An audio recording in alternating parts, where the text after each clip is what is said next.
Hello hi नमस्कार जय जगन्नाथ मु जानी आपण मानक बहुत बहुत स्वागत करुच्ची ईस्ट इंडिया जानी किचन को। आज मो किचन रे प्रस्तुत करुच्ची मोगलाई पराठा। सेथिपाई आमको आवश्यक होथिबा सामग्री देखंतु मु अंडा दुईटा नेची, गोटे टमाट नेची, गोटे पियाज नेची, किछि रिफाइन ऑयल नेची, आपण चाहिले बटर नै परिबे, स्वाद हिसाब रे लुण नहीं, लंका नहीं, मु अटा और मैदा को नहीं माखिकी एमती गोल गोल प्रोसेस रे करी नहीं। आपण चाहिए मैदा नहीं पारे, अटा भी नहीं पारे। मु किंतु मैदा अटा दीटा जाक मिसिकी नहीं। एबे चलंतु आरंभ करिबा। एबे हम पियाज को चुन चुन करी काटी नबा।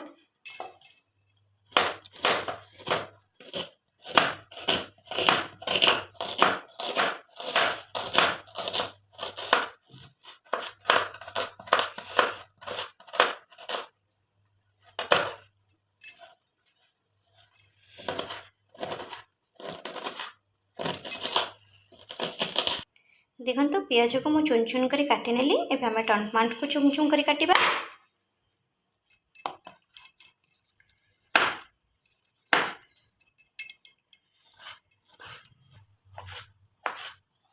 कंचा लंका काटी नबा।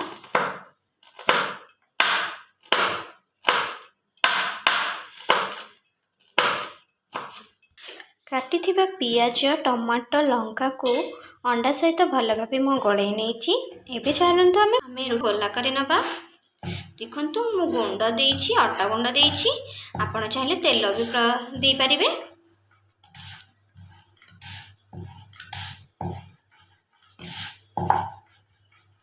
देखंतु आम गैस ऑन कर नहीं आ तावा को गरम कर नहीं।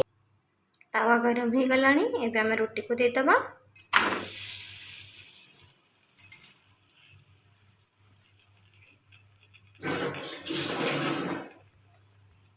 एबे रोटी को हमें उठाई नबा।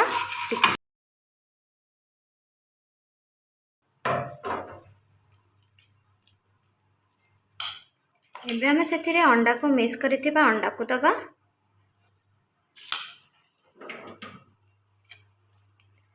लो फ्लेम रे गैस को हमें करिबा।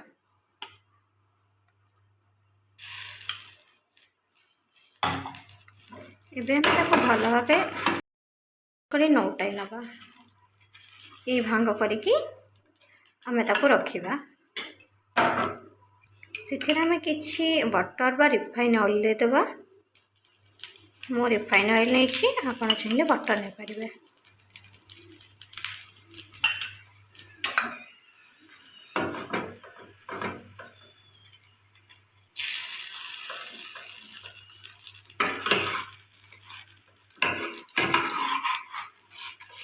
एपट सेपट कर भल भाव नौटे देवा।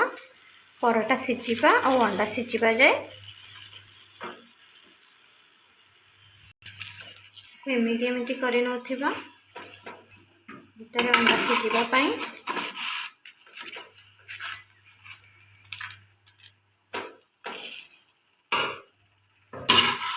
भल भाव सिझापी छाड़ी नवा। देखंतु मो परोटा भल भाव हो आसलानी।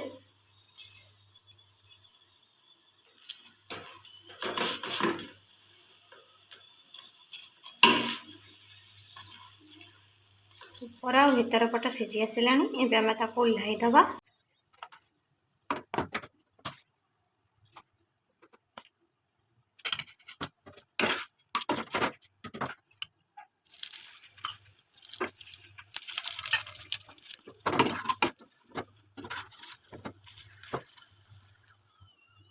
प्रोसेस रे सब गुड़ा को बनई नेबे। देखंतु मो मोगलाई पराठा प्रस्तुत हो गलानी। मो सहित आपण मानकर अनुभूति जदि भल लगी थाए लाइक करेंगे, शेयर करेंगे। मो चैनल नुआ थिले प्लीज सब्सक्राइब करें। आसुची पुणी थे आसबि नुआ रेसिपी नहीं कि। बाय बाय दर्शक बंधु।